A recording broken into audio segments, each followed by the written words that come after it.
তো কেমন হলো দ্য কনজিউরিং লাস্ট রাইট সিনেমাটি সেই ব্যাপারে আজকে আপনাদেরকে বলবো। দেখুন, কনজিউরিং একটি বড় ইউনিভার্স, মানে 9টা ছবি আছে এই সিরিজে। আপনারা যদি একটাও আগে না দেখে থাকেন তাহলে হয়তো পুরো বিষয়টা ধরতে অসুবিধা হবে। যেমন অ্যানাবেল, দ্য নান অথবা মেন দুই চরিত্র অ্যাডার লরেন, এরা কেন এক্সরসিজম করে, তাদের সেই ভূতের স্টোর রুমে এত আর্টিফ্যাক্ট কেন, এগুলো বোঝা কঠিন হবে। তবে যদি কেবলমাত্র ভয় পাওয়ার জন্য দেখতে চান অবশ্যই দেখতে পারে, কোনো সমস্যা নেই।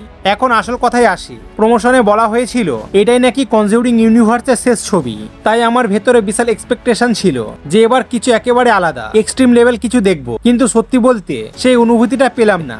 বিশেষ করে ক্লাইম্যাক্সে যেন মনে হচ্ছিল মুভির মাঝের কোনো দৃশ্য চলছে, মানে যে ধরনের উত্তেজনা আমরা সিনেমার মাঝখানে বা ইন্টারভেলে পাই সেই লেভেলেই শেষ হয়ে গেল।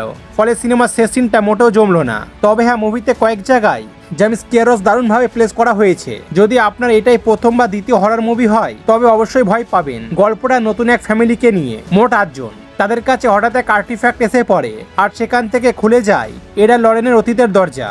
আর এক ধরনের ফাইনাল সার্কেল ক্লোজ করার চেষ্টা, কিন্তু শেষের কিছুটা মুহূর্ত ফিকে লাগে। ভালো দিক হলো এটা কেবল ভয় দেখানোর চেষ্টা করে না, বরং টেনশনের থ্রিল তৈরি করে। বেশ খানিকটা ফোকাস দিয়েছে ফ্যামিলি আর তাদের ভালোবাসার দিকে। তবে যেখানে যেখানে ভয় দেখানোর মুহূর্ত এসেছে সেই সিনগুলো দেখে আপনাদেরকে ঠিকই ভয় লাগবে।